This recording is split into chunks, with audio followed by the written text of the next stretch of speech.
Welcome to the Terrible Podcast with your hosts from SteelersDepot.com, where you can find all your latest and greatest Steelers news. It's Dave Bryan and Alex Kozora, always lit, talking Steelers. And now, here's Dave and Alex.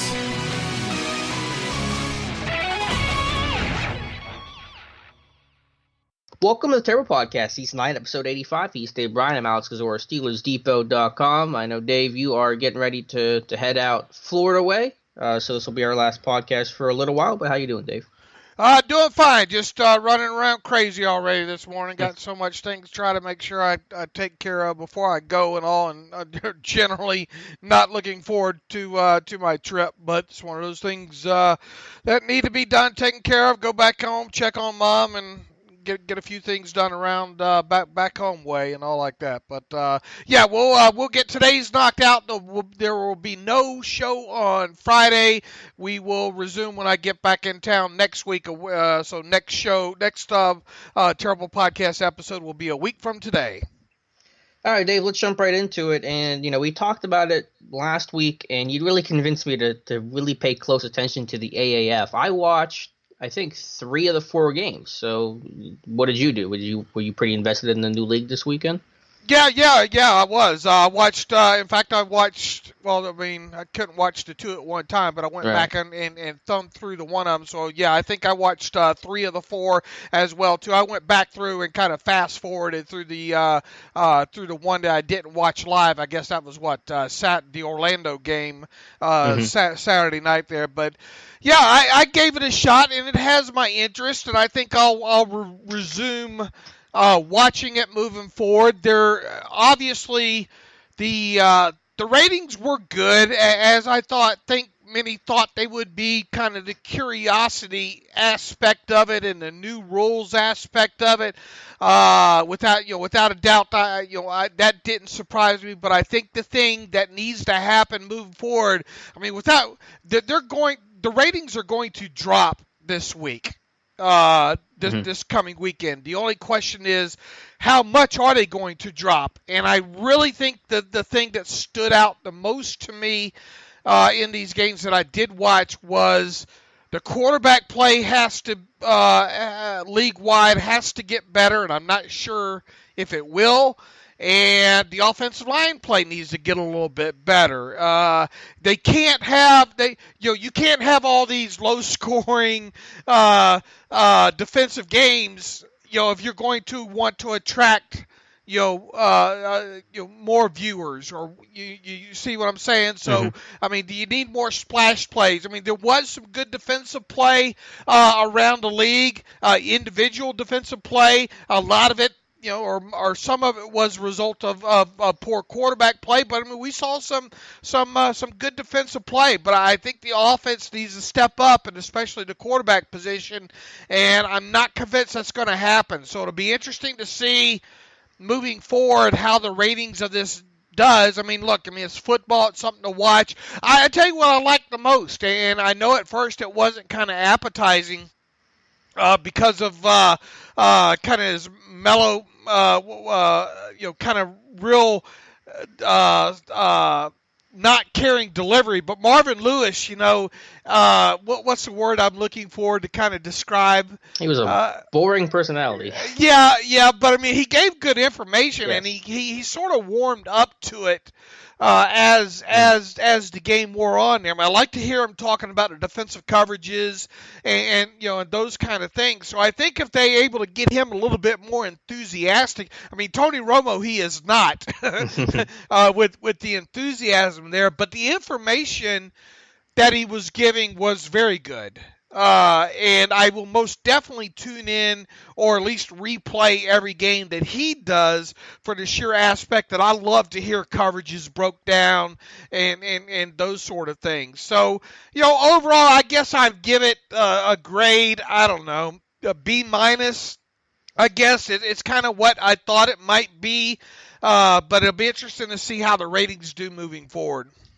Yeah, no, I thought Lewis gave good information. He was just literally putting me to sleep on my couch, and I was watching my quote unquote team in Salt Lake lose. So that kind of says what he was bringing to the table. Yeah, the ratings are probably going to be half. Like that first week is always the best, and you never really get back to those numbers unless your league really picks up. So that's what they're always going to be chasing for the rest of the season. But I like the product. I thought it was well done. It was well produced. It was relatively clean overall. The football wasn't the best, like you said. The quarterback play and offensive line play was an issue. But that's why this league exists, to give those guys the reps that they need because of how valuable those positions are and how important reps and game time and experience is for both of those groups. And so I think you'll see it get better over time. I think you'll see offenses play better over time as they get chemistry, and the defense kind of has the advantage initially. So I thought it was good football, and I can definitely see this being used as an eventual kind of feeder system to the NFL, which they so desperately need.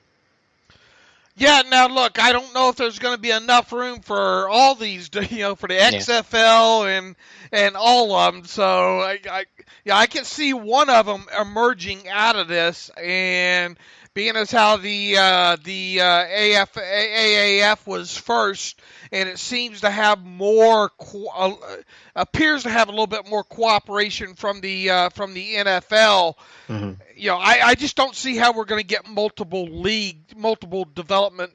developmental leagues to work, because make no mistake about it, they need to make money, and there has to be viewership and advertising dollars to go along with it. So if it's already watered down quarterback play in one, I wonder how it's going to be in the XFL as well. So it was, like I said, it was fun to watch. I'll watch again.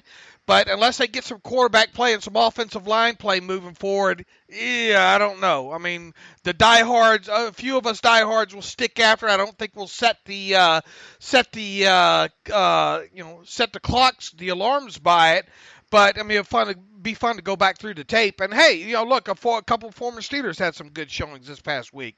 Yeah, there were a ton of Steelers. Like Casey Sales played well, Jamar Summers, Terrence Garvin with 2 interceptions and a pick six. So that was really fun to see. With the XFL, I think the only way the XFL works is if they go in a totally counter direction to the way the NFL and the AAF is working. If they go with kind of that just almost NFL blitz the league kind of style where they're doing wacky stuff and they're not really trying to do it within the mold of traditional football. I think if you have a totally different direction, it could work, but if they kind of do the same thing, just a little more edgy than the AAF, then it's not going to survive.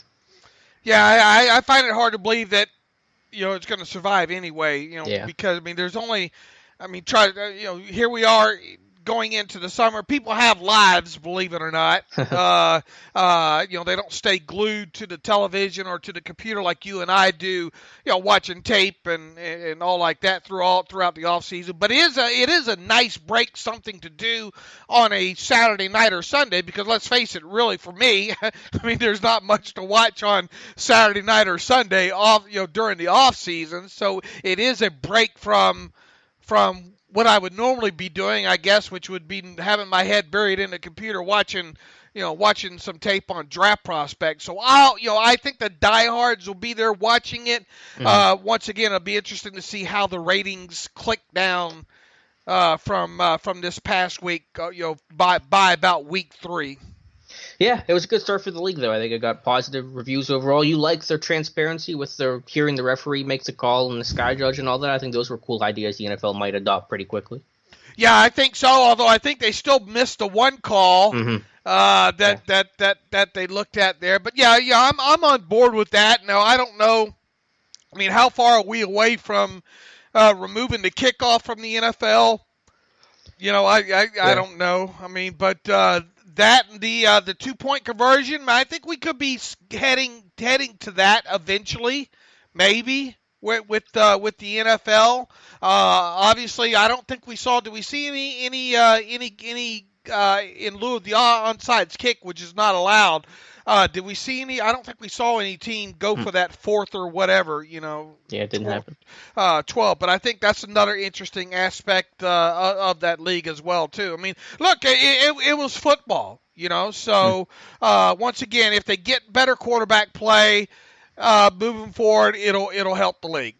Definitely. Yeah, I think we're really close to them eliminating kickoffs. I'm not sure about everything else, but I think within 5 years, kickoffs will be gone, and I think this will be the test baby for the NFL. All right, Dave, let's switch over to a new topic here. A little bit of Steelers news to pass along. Obviously, we're kind of getting to the slow spot before free agency and all that kicks up. But Steelers signed 2 players to future contracts. I think this was on Friday, I believe. Linebacker Robert Spillane and running back Malik Williams. Spillane has a little bit of NFL experience with the Titans. Malik was with, I believe, the Falcons in the preseason last year. Obviously, guys that are going to be depth for training camp and are going to have difficult odds, but guys that are going to be playing positions where there will be some open spots, so you never know what could happen. Yeah, and look, I mean, there could be a third running back spot up for grabs, right? Mm-hmm. You know, we saw the Edmonds kid hold down that role for, half the season or so here, along with Ridley. I mean, we don't expect Ridley. I don't think either one of us expect Ridley back, or if he is re-signed, I don't think either of us expect Ridley to make the 53 this year. So, you know, is it going to be a kid like Edmonds who can give you something on special teams? I mean, who, regardless of who the player is this go-around, assuming Le'Veon Bell's not back and assuming that, you know, Connor's not number 2 and Samuels is number 3, you would think that the number 3 would be somebody that gives you something as a special teams player. So you would think that right now Edmonds has the edge, you know, on everybody else. But we've seen so many. Look, I mean, nobody thought Terrell Watson was going to make the 53 a couple years ago, and he did. So I mean, that's why you have training camp. That's why I know you're a big fan of not calling these guys training camp bodies. I mean, the realistic part of this is 98% of these futures guys are not going to make it, but you know, there's always a chance that 1 or 2 might, and you never know how injuries are going to play out. So yeah, I mean, you know, some guys to scout out here, and some guys to start paying attention to if they make it to the first part of training camp. Yeah, you never know what could happen, you know, and I recognize completely that they're long shots, but because of stories like Rosie Nix and Terrell Watson, as you mentioned, and Mike Hilton and guys like that, you never know. So I don't like to count those guys out as a camp body, and we'll see what happens. Like you said, I expect there to be a new face as a number 3 back next year. Who that guy will be, I have no idea, but I think it's somebody that wasn't the number 3 last year. I mean, Edmonds could get that role, but, you know, my bet is that it will be someone else, but we'll see what happens there. All right, so just wanted to pass those 2 signings along, Dave. Where do you want to go from here? I guess the big NFL news that came out yesterday, kind of sticking with some of the running back talk we just had, was the Browns were the team that took the leap of faith to sign Kareem Hunt, a move that obviously brings a lot of controversy and criticism, and you know, it's very likely, almost certain, that Hunt will be suspended for some amount of time during 2019. But the Browns, you know, from a football standpoint, whenever Hunt does play, they're going to have a really strong offense. If he does play again, which I don't think is guaranteed at this point, but I mean, look, very talented player, that's for sure. I mean, during his short time there with the Chiefs and all, and Dorsey knows him well. He scouted him when he was with the Chiefs, right? So, yep. Well aware of him. I don't like that. I mean, he says that they did thorough kind of research on Hunt and all, but yeah, they still hadn't talked to his to the woman that he had the domestic violence against and all like that. So I kind of found that kind of a bit amusing there. Look, I mean, it just goes to show you, if you're talented, they'll take a chance on you. Be damned your rap sheet, right? Mm-hmm. So now we sit and wait, and I believe Kareem Hunt is still on the commissioner's exempt list, so I don't think he can do anything with the Browns until he's off of that. But we'll see what his suspension is. I don't know about you. I think he should get a year off, a full year off. But we'll see what Roger Goodell decides here, and however long it takes for him to serve his suspension, then he's got a team to come back to. And assuming he does play again, and assuming he hasn't none of his skills have eroded, They have a pretty good punch there in Nick Chubb and Kareem Hunt, and I think who's the receiving back that they have over there as well too? Duke Johnson. Duke Johnson. I think he's still got a year left on his contract. I mean, that's Mm-hmm. not a bad trio of players to have right there. Yeah, I mean, I wouldn't argue at all with a Kareem Hunt for a full year suspension. I mean, I don't know how the league's going to work it. Obviously, they have a 6-game suspension in place by law for these domestic situations, but we've seen them kind of go away from that more and less before. So the NFL seems to do whatever it really pleases with regarding these situations. But the Browns are taking that calculated decision of, despite the PR blowback, they think that winning's going to cure all, and that whenever Hunt does play and the team wins, all will be forgotten, all will be forgiven, just in the way that people root for Tyreek Hill with Kansas City and all the stories in the NFL of guys who've been in that spot before. So, whenever Hunt does play, I just know the Browns are going to be a real force, and they could certainly compete, for a playoff spot, and I think they can even push for an AFC North bid this year. Not that it's going to happen, but I think they can be in that mix. Boy, how can you not think that they're, Baker Mayfield, second year. He obviously went through some growing pains his rookie season, but came out the other side okay.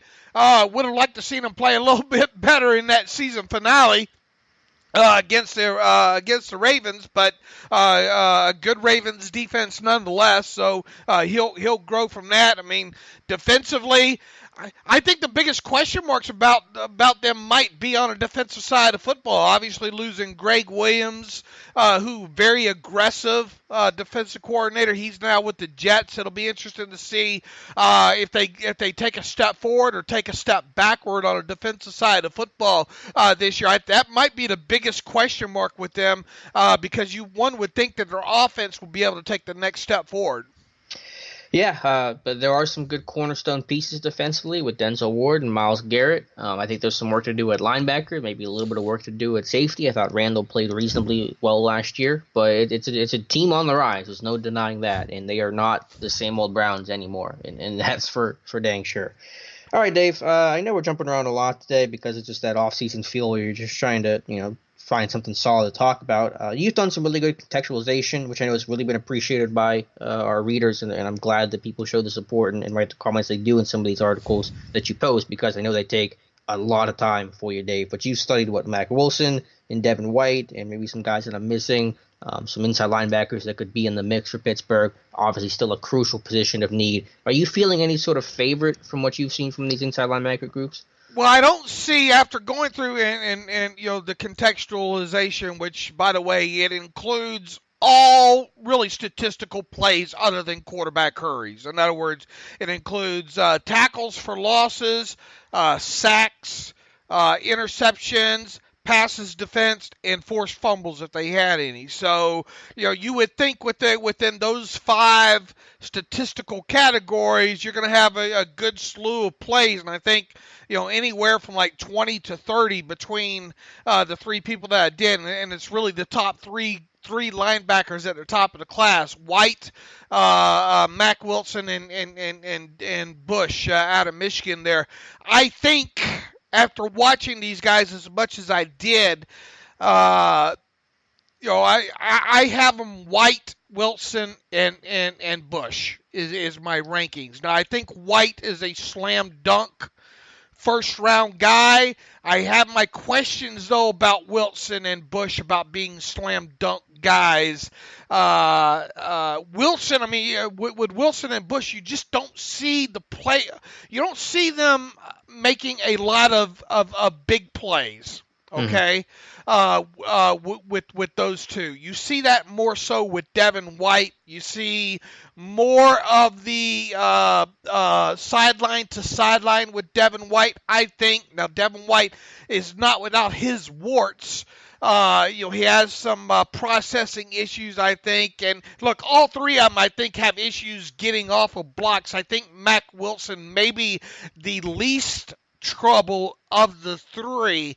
But I think if my hand to the fire right now, I would go White, Wilson, and Bush. And once again, I'm not convinced that Wilson and Bush are slam dunk first-round guys. I think White is. Now, White also has a little bit of character issues back from his,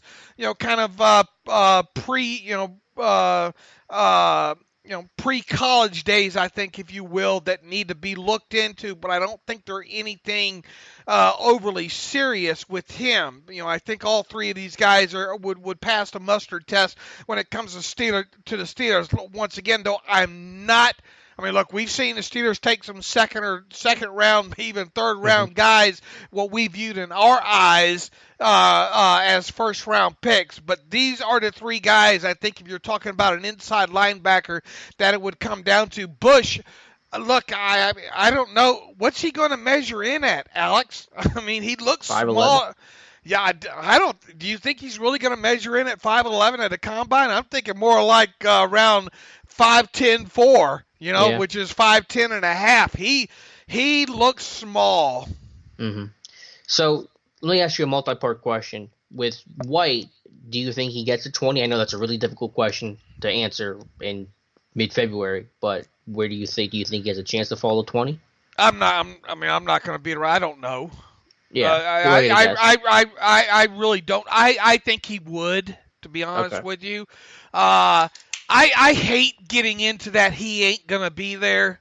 Sure. I mean, Bose. Some of these guys, it's not rocket science, I don't guess, but most of them, I hate to get into that because how many times have we seen in the past? Oh, he won't be there, and he falls. Bud Dupree. There was a lot of talk that Bud Dupree wasn't going to last to the Steelers.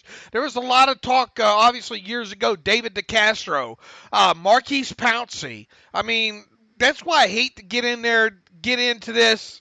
Oh, he's not going to be there. What happens if he is and we don't have him scouted? Mm-hmm. Dave Brown. Dave Brown wasn't supposed to be there. Right. Dave Brown wasn't supposed to be there. So if I had, where I'm at right now in this process, I mean, let's face it, we're still early in this process, like it or not. I mean, I don't know how many you've watched. I've watched probably, 50 guys. Mm-hmm. I don't know. I would think there's a chance that he's there at 20, yes. Okay. The reason why I asked that question, I know it's a difficult question to answer, but do you feel like you're building kind of a catalog of players that you would be interested in taking somewhere in that, if they get in that 20 range? Do you feel like, it sounds like White is one of those names. Do you have other names in mind? How far along are you in that process of names that you think are fits? Yeah, White's definitely in there. I think until we get a little bit firmer top fit. Alex, we're already to the point now where the internet has 50 slam dunk first rounders for us. Yeah, right, for 32 teams. For 32 spots. So yeah. There's 50 guys that are absolutely guaranteed to go in the first round as usual, and we know that's not going to happen. Mm-hmm. So and we know the reality is most NFL teams have about 20 on a good year first round grades. Right. So, I'll tell you this. I've already reached a point where I think I can tell that some of these major media draftniks haven't really watched a large selection of tape on certain players. They're faking it, if you will. But I think White, I think the corner out of Washington, didn't you just profile him? Yeah, Byron Murphy from Washington. I like Greedy Williams from LSU. I don't know if he'll be there. I don't want to get in that whole argument, but I think that's a guy, if he's there, I like a lot. Yeah, I think Greedy is another one. Baker just a little old, I think, for the Steelers. Yeah, so that's fair. And he's not as fluid. I don't think, if you ask me, as those others. I think he's going to end up being more in the line of being a second round guy. Talking about Baker there. Trying to think who name off. Polite.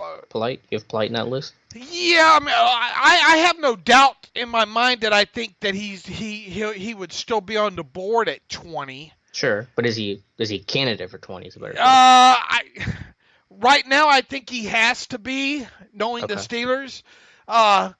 We both kind of agree Sweat's not a fit, right? Yeah, I wouldn't take Sweat if I'm Pittsburgh. I think there's a chance that, an outside chance maybe that he's there. Name a few others for me. I'm drawing a blank here.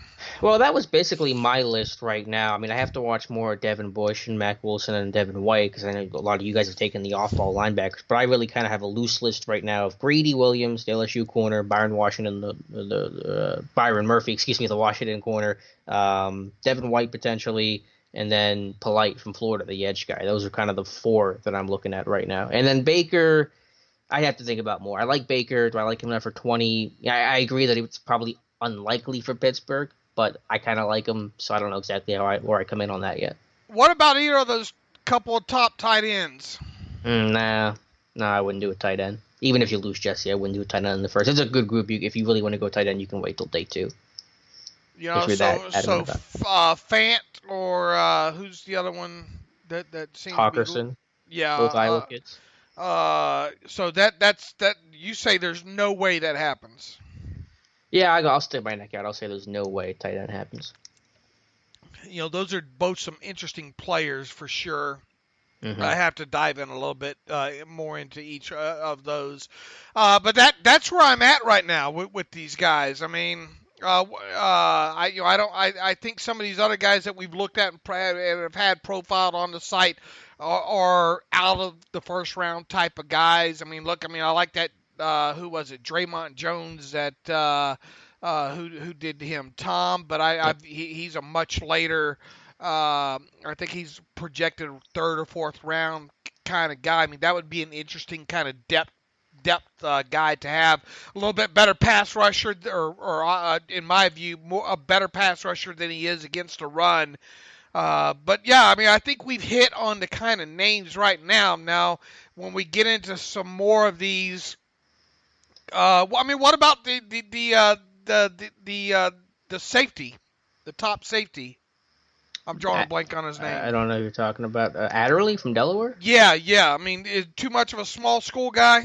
Yeah, the small school precedent would be too much for me. Unless they show serious interest in the pre-draft process, I'm not going to get there. Right, I don't think I would. I mean, look, we know we've drawn this thing out so many times, and until Kevin Colbert moves on, it's hard to go against some of the principles that we use, you know? That's a big one. Last time they've taken a non-Power 5 player in the first or second round was 2004 with Ben and Coakley, so it's been a long time. Right, and Ben was obvious reason because it was a quarterback, situation there. But I mean, unless it has to be a Power 5 kid. More than likely, it's going to be an underclassman. Although I don't. If it is a senior, then it's going to be a younger senior, right? It's not going to be a guy like Baker. Not going to be some of these guys, 23. I wouldn't think. Personally, I don't know how old were Dupree and Hayward were the last 2 seniors, right? How old were they? I'd have to go look and see exactly how old they were. But I think you're right, but I just don't know how old they were. Odds are good. In other words, it's going to be an underclassman. Yeah. In the first round, it's going to be a Power 5 kid. It's going to be a sparky kid, right? Likely. So we won't really find that out until the end of this or the start of next month there. So. Mm-hmm. Of those guys, I mean, you start whittling it down quite a bit there. I mean, that's why I think that you have to have Polite, as a possibility in there. Yeah, and then obviously once the pro days start popping up in March, April, that'll really wheel down the list because we've talked about the importance of the pro day circuit for Tomlin and Colbert. True or false? It'll be a defensive player. True. Not going to guarantee it, but obviously that's an easy answer to give. Right. I mean, we don't think it's going to be a tackle, right? I mean, no. And we don't think it's going to be a guard. No. We don't think it's going to be a running back. I mean, is it a slam dunk? It won't be a wide receiver. No, I think if they go offense, it'll almost certainly be a receiver because that means that you've traded AB. Right. So that's where I look at a Deebo Samuel as a potential guy, but the list is going to be thin for offensive players. All right, so that I think that gives everybody an idea where we're at. But the thing I think that jumped out, going back to the linebackers one last time, is even though I didn't tally it, and at some point I think I will when I get back from my trip and all like that, is how many successful plays. In other words, and especially how many tackles were made within, let's say, 3 yards of the line of scrimmage. Because a lot of these guys had a lot of tackles, but I think when you start scrolling down through the stat sheet, quite a few of them are further on down the field. So, but except for White, I saw a lot of tackles for White. Not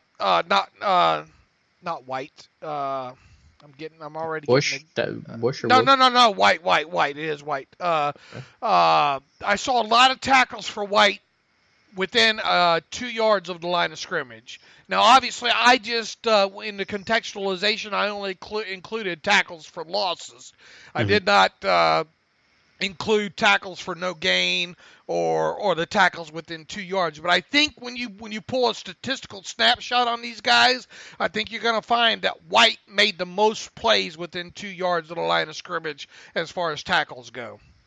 Okay. Yeah. No. It sounds like conventionally, collectively, he's the best one there. And now to play this game, but it's just a question of will the first off-ball linebacker fall all the way to 20, and that's going to be dicey if that happens. And I think the other thing that we need to go through, being as how we have access to several games on all 22 on a few of these kids, is how many times were these kids asked to run down in coverage in more of a kind of a Tampa 2, type situation. How many drops do they have underneath their belts where they were able to gain a lot of depth? Most of them were asked to really play mostly, zone near the line of scrimmage. Now even going back and looking at the plays Mack Wilson made at Alabama, during I guess it was 2017, where he was used kind of a little bit more in a dime situation. You still, in my opinion, in the tape that I looked at,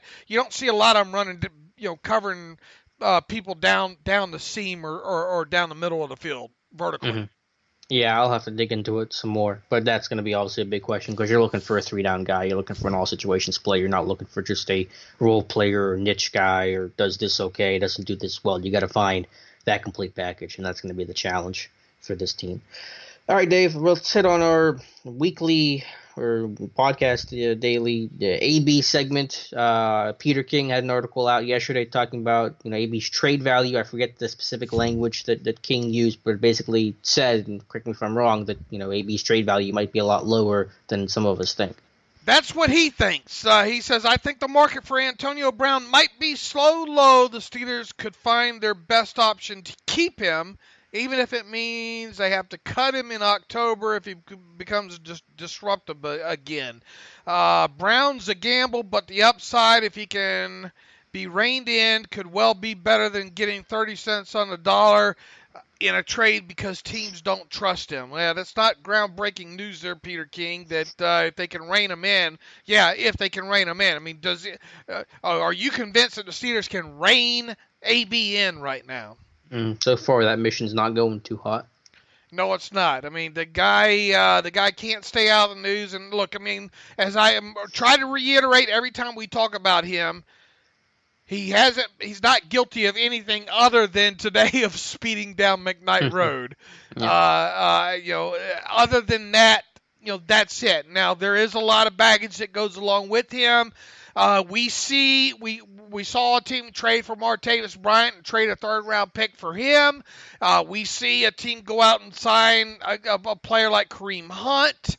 Now, if you're an NFL team, would you give up a first-round pick for AB? I don't think I would, and I didn't include in this article that I wrote about recap what King had to say about something that one of the 49ers beat writers had wrote last week, and that's basically that he does not, and is Eric Branch of the San Francisco Chronicle, he wrote last week how he doesn't see the 49ers being potential suitor for Brown because of all the stuff they've had in the domestic violence stuff with guys like Reuben Foster, and even before Reuben Foster, there were guys like Tremaine Brock that people forget about, and Bruce Miller, and Ahmad Brooks. When you talk about a guy like having John Lynch in there as a GM, and I think I brought this up recently as well too. Man, I just look, AB's a great player, but is it worth And once again, he has not been proven, he's only been accused of this domestic dispute. There has been no domestic violence charges or anything like that when it comes to AB. But when you look at that, you look at the stuff down in South Florida about him throwing, there are red flags there when it comes to AB, and those red flags, in my opinion, are probably going to be enough to scare off a team such as the 49ers and probably a good 20 other teams. Now, the question becomes, of those other 7 or 8 teams, how many are willing to give up maybe a first-round pick for Antonio Brown? And I think you'd probably have to trim half of those teams in half there. But all it takes is one. Now, do I think Antonio Brown's trade value is where Santonio Holmes' trade value was way back several years ago when the Steelers were only able to get a fifth-round pick for him? No, I don't think it's that low. Now, you got to remember, too, that Santonio was facing a 4-game suspension at the time. He was also entering the final year of his rookie contract, meaning that a team that traded for him was not guaranteed to have him the next year. So there were a lot of things working against Santonio way back when the Steelers traded him to the Jets for a 5th-round draft pick. So where is Antonio Brown's trade value right now? Probably a 2nd or 3rd-round pick. That's where I'm at. I mean, I'll reiterate what I said last week's show, that I don't think he's going to get a first-round pick right now, but I don't think he's at that Santonio Holmes value. I think he's somewhere in between. So I think, that 2nd to 3rd round, probably maybe more 2nd if these things kind of blow over, and if the NFL especially, says that they're not going to have any sort of punishment or any sort of charges or any sort of suspension for Brown in this domestic dispute case, which I doubt that they will. But to get that confirmation will be comforting to teams. So I think a 2nd-round pick is where it's at. Is that enough for Pittsburgh to deal him? Yeah, I think so. If the situation is bad enough and you feel like you can't repair this relationship and it's time to move on, then I think you take a 2nd-round pick if you can get it. But we're coming up on it here, coming up on the combine, and that's going to be a big time for teams to start talking to the Steelers and for those kind of initial potential negotiations to occur. So yeah, everything's got to get figured out pretty quickly here because, like you said, you don't have to trade him after or before the signing bonus or the roster bonus kicks in, but you sure like to. And at some point, you got to figure this out just for your own health of the team to say who is going to be our future, who's going to be on our roster in 2019. You don't want to let this thing keep dragging out longer and longer and these questions hang in the air. Has Antonio Brown hit his ceiling as a wide receiver statistically? As in, will he ever have higher numbers in yards or receptions? Is that what you're asking? And touchdowns. Probably in all 3 categories just because of how lofty it is right now. I mean, he almost had a 2,000-yard season. He had, 133 catches? 136. 136. And how many touchdowns this year? 15. 15? Yeah. So, yeah, I mean, I would say yes, but that's not me trying to be too critical. It's just recognizing how high those numbers are and how tough it is just to achieve them. I still think he'll be very productive for 3 to 4 more seasons. Right, but what is productive? Are we talking over a 3-year span, the next 3 years, regardless of who he plays for, will he register 300 catches, 3,000 yards, and 25 TDs? Yes, and yes. He'll be above all those numbers. I say no, no, and no. Really? What makes you come down? Because that's 100. It's 100 receptions, 1,000 yards, and 8 touchdowns a year. Right. I just think he's gonna total wise. I think he's gonna be hard pressed to hit those numbers, especially if he's not in Pittsburgh playing with Ben. Why is that? I just think he's I think he's a beneficiary of the Ben backyard football way of doing things. Well, I mean, DeAndre Hopkins puts up pretty good numbers with bad quarterback play in Houston when Watson was hurt. I think even in a system where he's playing with a bad team or a bad quarterback, he's going to be force-fed that football, and I think that'll just, even at worst, artificially boost his numbers because he's getting just every single target. Even if he stays in Pittsburgh, I think with Juju and some of these other, I think it can be hard pressed for him to hit 300 catches for 3,000 yards and 25 touchdowns over the next 3 years. Because look, remember he's about turned 31 too. I mean, not that he shows any signs of slowing down. Look, I'm not trying to diminish. He's still a great wide receiver. All right, but I think we've seen the best out of him.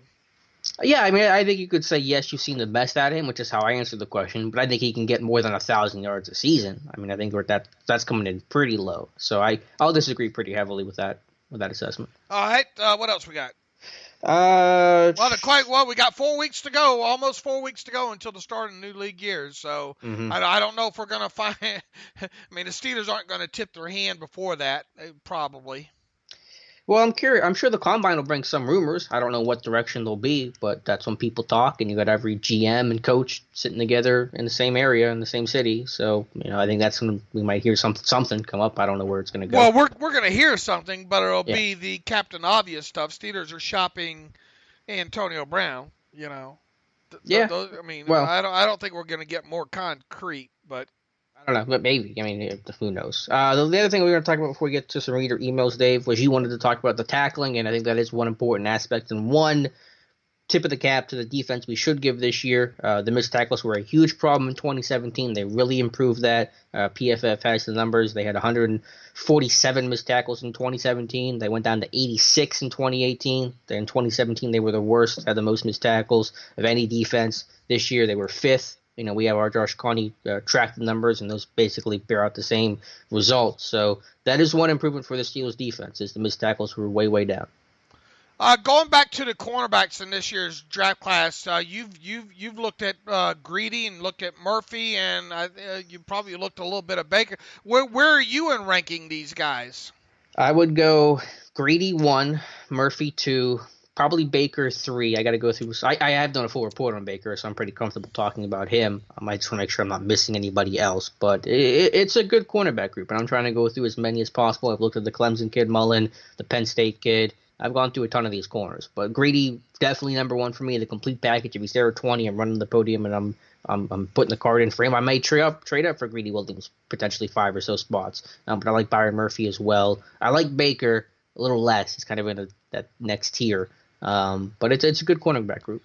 Did you research any of Greedy's kind of, he's kind of regarded a little bit, I think, as maybe potential problem, I guess diva-ish, if you will?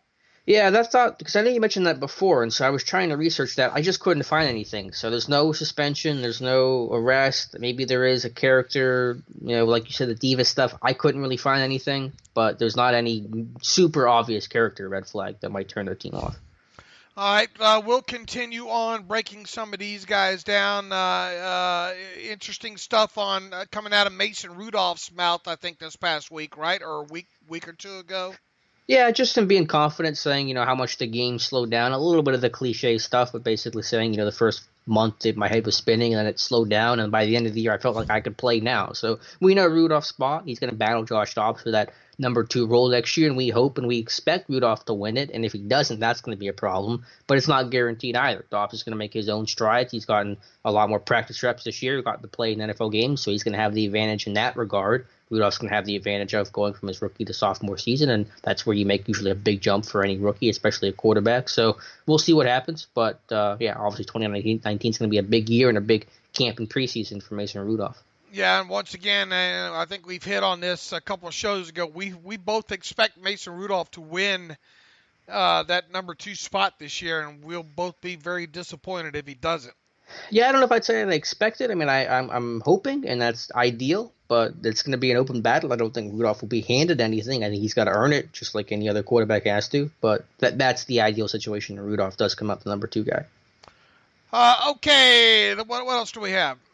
I guess we have some time here. Before we get to some reader emails, just some quick quotes from LJ Fort. I think the Trib is kind of going through their end of the year notebook and just talking about how Fort's a free agent really for the first time ever, where he's truly become an expiring contract kind of guy. And he says he would love to return to Pittsburgh, but he's still going to look at free agency, kind of weigh the options. I would like him back. I don't know exactly on what contract basis, relatively cheap, obviously, but I think with the inside linebacker uncertainty right now, I think having him at worst being a number 3 and a good depth guy is going to be pretty big for this team. I find it hard that somebody's going to offer him more than the minimum out there, personally. Yeah, I think maybe a little bit more, but we're splitting hairs at that point. But he would probably, I have no issue with him being re-signed to a 1-year veteran, minimum salary benefit deal. I think that's where it ends with him, and I think that's probably what you're going to see happen with him. Maybe a week or two into free agency or what. I mean, it might even be a little bit longer than that. I mean, when do we start seeing some of these guys like, who was it? Fitz Toussaint and Ridley and Daniel McCullers, and when did some of those guys start re-inking some of those deals last year? What do you think about the recent history of Kevin Colbert kind of going towards these free agents? I mean, not that he hasn't in the past, but it seems to be all these, the higher priced guys that Kevin Colbert goes after, the first really big names, if you will, being having high pedigree, meaning guys drafted in the first 3 rounds when talking about outside free agents. I mean, you look at Morgan Burnett, you look at John Bostic, you look at Tyson Alulu, you look at D'Angelo Williams. Who else am I missing here? Joe Hayden, if that counts. Joe Hayden, if that counts. It seems like he's had a little bit more of a propensity. I mean, understandable, because those are the guys usually hang around anyway. But I mean, you do. I mean, obviously you have a nice mix throughout. But it seems to be that Kevin Colbert kind of leans a little bit more lately toward. And I don't know if it's probably more coincidence than anything. We'll see if we get a pattern this year or not. But toward guys with formally drafted in the first 3 rounds. Yeah, no, I mean, Darius Green, I think, was another example. I think there's something to it. I think it's a little more than coincidence. I think the guys that they probably valued highly coming out of the draft, so that's where they're going to start when you talk about a player on the market. Let's go back to our draft reports on him, because you have the continuity between the scouting staff and Tomlin and Colbert, so you have that stuff to lean on. So I think that plays a role. We've seen that come up in trades with guys like Justin Gilbert. They talked about the pedigree with him. Now, it didn't work out, obviously, but that, I think, was an influence in the deal. So yeah, I think it does play a factor, because when you have that, like I said, continuity of the scouts are the same, the GM's the same, the coach is the same, you can go back on that stuff and say, this is how we evaluated him coming out. Now we're going to mix that with our pro scouts and what they're saying right now. But yeah, I think it does play a role. All right, are you ready to get through some reader email here? Yep, let's do it. All right, let's see. That's Josh Kreitzer. I'm hoping I caught you before you record your Tuesday, because knowing the Steelers, things will be probably completely different before you record again. They ain't that the reason. We get off it in some news breaks. My email is about projected returns on a Bell tag and trade versus projected comp pick. From a realistic perspective, the trade scenario is unlikely considering a draft and contract capital, blah, blah, blah. It looks like his email got cut off here. Here's the second part. He said he dropped his phone. In the comp pick scenario, the Steelers can reasonably expect to get a third for Bell. Here's the thing about expecting a third for the Bell. You got to think of it as third round value, not that you're going to get a third round pick, because if the Steelers go out and sign some bigger name free agents, then that's going to, it's a formula. You have to put it in like a plus and a minus. So if they go out and sign a couple of big names during free agency, those could help. Those will help counterbalance them losing Bell. So don't think of it as just because you lose Bell to another team in free agency that you're automatically going to get a third round pick, because it plays into what they do on their own end. He goes on to write, wouldn't the Steelers have their comp pick value decreased by these signings? Yes. I mean, that's what we try to reiterate all along here. He goes on to write, considering the comp pick formula and also free agent signings, the Steelers actually do make a complete unknowns. With a tag and trade scenario bring a little more known value than something. Okay, I think I see where he's going here. Yeah, I mean, if you can look, and that's why we say God bless Kevin Colbert. If he finds a way to transition tag Le'Veon Bell and then trade him for anything more concrete. Plus, you're probably going to be trading him for a draft pick this year as opposed to a maybe compensatory pick in 2020. So, there you go. I mean, don't tell me about the labor pains. Show me the baby. Yep. No, I agree. It's going to be tough, but if they can do it, more power to them. Personally, I just don't see him getting it done. But I also didn't think that they would be able to trade Martavis Bryant for a third-round pick, and he did that. So, kudos on to him if he's able to get that done. The thing is with Bell's tag that I keep going back to is he does not have to sign that transition tag. A team, if he gets transition tagged by the Steelers, regardless of the amount, he can wait until free agency he can wait and see what's out there and entertain offers from all teams, and then go from there. And the chances of the Steelers wanting to match any offer sheet that a team signs Bell to me seems very slim. And then the fact if you do want to trade him, you're going to get hit with a dead money on a signing bonus too, on top of all that. Got one from Jared Taylor, and these guys cracked me up because they all put the phonetic spelling in there. Jared. Keep it up, guys. Even if your name's Bob, keep it up with the phonetic spelling here. I love it. He was just wondering if you could give some insight on the process of evaluating players. I know you said you start with highlights. What's the next step? Say for inside linebackers, I hope that's one of the first two picks. What are you looking for, and what are the red flags?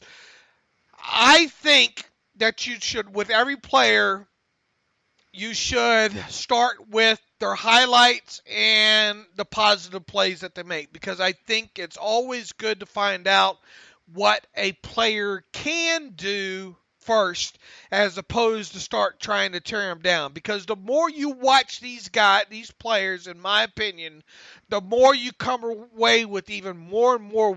You can nitpick these guys to death and talk yourself into him being a fifth-round guy instead of a first-round guy if you let him. You have to, in my opinion, find out what he does well, and then when you're going through the negative aspects, saying, can you live with these negative aspects, and can he get better with these negative aspects? That's why I always start with the highlights, and then I go into, I want to see the plays that this kid made. I mean, was his tackles 8 yards down the field? I mean, if a guy has 100 tackles and 80 of them are 5 yards down the field, does that really do you any good? Mm-hmm. Yeah, maybe not. So and then the other aspect when you're looking at these inside linebackers, I want to see can I notice him sticking out on the field as a sideline to sideline player. Mm-hmm. And a lot of times you're only going to see that in the end zone all 22. On that. I want to see these guys, especially inside linebackers, drop into coverage and gain depth and have to do some things in coverage. So I think when you're talking about inside line, and look, I've got a ways to go before I can always improve on my process of it, but at least that's how I like to do on players. Go ahead, Alex. Yeah, I mean, my approach, I guess, is a little bit different. I just go game by game because I totally get what you're saying about highlights. I think it's a solid way to do it. I just always worry about fighting my own biases if I watch the highlights first, and then I have to try to create a more even-keeled evaluation going through the rest of his tape. So I just worry about that myself. So I just go through the games, and I go with an open mind, and I take notes on every single game, and then as I watch 3 to 5 games, I go back through my notes and I see what has stuck out as the most consistent positives, what have stuck out as the most consistent negatives, and that's how I come to my conclusion. And so that's basically my long and short of the process. And cornerbacks and safeties are in my opinion, the hardest to evaluate, especially if you don't have a good selection of all 22 on them. Yeah, for sure. Because I mean, you don't know the coverage calls, and that makes it tough. in certain aspects. But good question, Jared. And we're like everybody else. We're trying to get better on this. Ted Webb writes in, I noticed when you and Alex are doing podcasts, you guys bring up previous stats or starters of past games like 5 seconds or faster. Just wondering what you guys use to find stats of players. Look, a lot of times I have access to media websites that for the NFL, so that's not going to help you there on some of this stuff. But, I mean, a lot of other stuff, Pro Football Focus, has good stats on snap totals. Football Outsiders has good snaps on snap totals and stuff like that as well too. You do this long enough, you have push button, bookmarks on a lot of this stuff. And Pro Football Reference is one of my go-tos for just some basic stats. Is also one of my favorite sites. Right, Pro Football Reference as well for me is in addition to that. Brett now writes in, I've been a long-time listener, Steelers fan, been thinking, good segment for the podcast over the dog day of summer. Let's see how he became a Steelers fan. I will also volunteer for the first segment. He grew up in a little bit long. Brett, maybe we'll get to this a little bit later, but we have no problem reading emails with how people became Steeler fans. I think he's got another one in here too as well. Trade proposal. I realize that you're getting a ton of trade proposals for Antonio Brown, but assuming the Niners were the choice for a place to trade him, I will also assume the Niners would not trade the number 2 overall pick. Would a package of the Niners, the second, look, Brett, we appreciate the email when it comes to this, but it gets nauseating trying to predict what a team will package up. Look, it's hard enough to predict whether or not a player's going to get traded anyway. Let me put it to you this way. All trade proposals are probably on the table. Most of you people are lining up, but it's so hard to predict one trade and what the bounty would be. We could say, yeah, it looks good, and that's the last we hear about it. Yeah, I think we can just kind of wait and see, because trying to guess, it's truly a guess. We might say, yeah, it sounds great, Brett, but it ends there. Mm-hmm. Pretty much. Let's see. Jeff writes in, which defensive free agents do you think the Steelers would have a legitimate interest in, and why? Look, we already hit on the Honey Badger, I think, as a legitimate potential guy. Who else you got defensively? A couple of the defensive backs, Denard. Who else you got, Alex? Yeah, I'll go through as we really get closer to free agency with a real concrete list. Obviously, you want to see who all gets re-signed and tagged. People talk about C.J. Mosley. He's unlikely to get away from Baltimore. He's an unrestricted guy, so I don't like to put too much time into watching one player only for him to get retained by his team. But Bradley Roby's a corner we've talked about. We'll look at some of the other inside linebackers. Quan Alexander from Tampa Bay was always a name that's kind of interested me, but I haven't gotten too knee-deep into the names because I know there's a lot that's going to happen over these next couple of weeks. Yeah, and look, we're already starting to see within 4-week period. I think I read something about Demaryius Thomas in the Texans this morning that they're going to part ways with him already because of that Achilles injury that he suffered here. We're also going to start learning more about which of these guys are going to get tagged here real soon. We would expect Mosley to be those guys. There's really no sense in start building a hard list until at least you have know the guys that are going to get tagged. And because every year, like I think last year it was Melvin Ingram. People said, "Oh, Steelers got it," and I said right from the get-go, there's no way he's even going to reach that far. So let's get past the tag aspect of these guys coming up pretty soon, and that'll present a little bit clearer picture of some guys that we think are going to hit free agency here. And when you talk about a guy like Tyrann Mathieu, who I wrote about recently, and we talked about on the podcast as well too. A lot of these guys are soon going to get probably some of their best offers from the teams that they're with. And as much as I think there's a good chance that Tyrann Mathieu might hit free agency, there's the Texans have a gob amount of cap space here too, and one would think there's no reason to think that they're not going to make a hard last push at re-signing a guy like him as well too. So it's still a little bit early in the process here. I think once we get into another 2 weeks or so into the first few weeks of the tag process, we should have a little bit better idea. And by then, I think, Alex, every year you kind of build and put a post on the site related to guys that you think the Steelers should go after. Yep, I'll do an offense, defensive, free agents that I like, and I'll do one of my favorite articles of the entire year to write my mock off season, where I just kind of go crazy in my own little bubble of doing a whole free agency and draft process and see what happens. All right, let's see here from Chad. Why don't teams trade for recent first-round picks instead of future first-round picks? How much does a player's value go up or down after just a year or two? It seems to me like draft picks are worth more than the players selected with them, except for occasions like Darius Leonard. I like Tremaine Edmonds last year, who went to Buffalo at 16. Is he worth the Steelers' first-round pick this year? Well, here's the thing. I mean, though, how many teams are going to trade a year after spending a first-round draft pick? How many teams are going to trade that first-round draft pick away? I mean, it sounds good in theory, but you got to remember that team might actually like that guy that they drafted in the first round last year. Yeah, I don't really understand the question. He says, how much does a player's value go up or down after just 1 year or two? It seems to me like draft picks are worth more than the players selected with them, except for occasions like Darius. In other words, and he says, here's a rabbit hole. How many players on the Steelers are worthy of being traded for a first-round draft pick?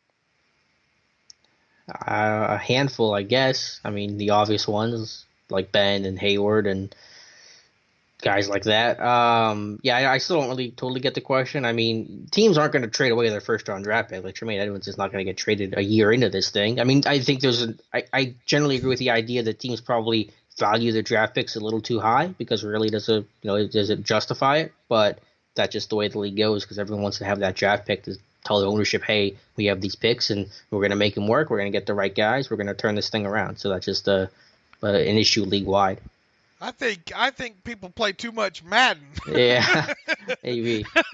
I think a lot of you just some of these. I mean, look, I understand you want us to go down that rabbit hole right there, and I understand these people say, well, what can they get for the 49ers? I understand why people are asking those questions, but to me, they're questions that even if I answer, doesn't matter if I answer them. Right. You know, it's worth the time to consider it. Right, and I guess I'm trying to a polite way of asking. Don't send us questions like that, because they're unanswerable questions. Other than I guess it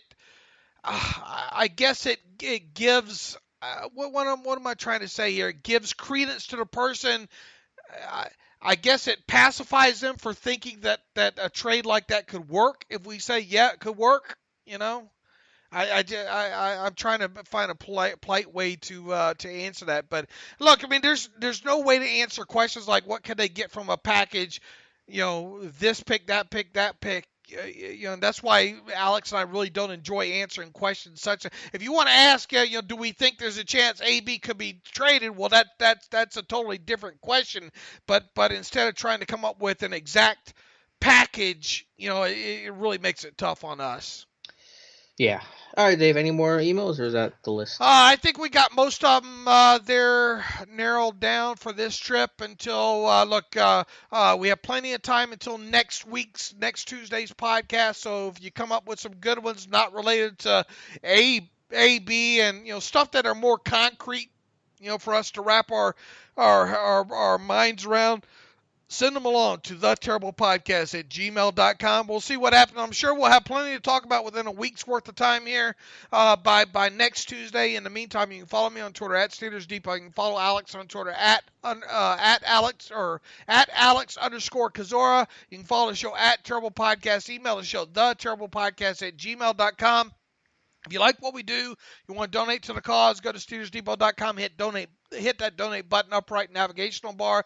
And you can also get a ad-free version of SteelersDepot.com by going to the site as well. And as always, thanks for listening to the Terrible Podcast with Dave and Alex.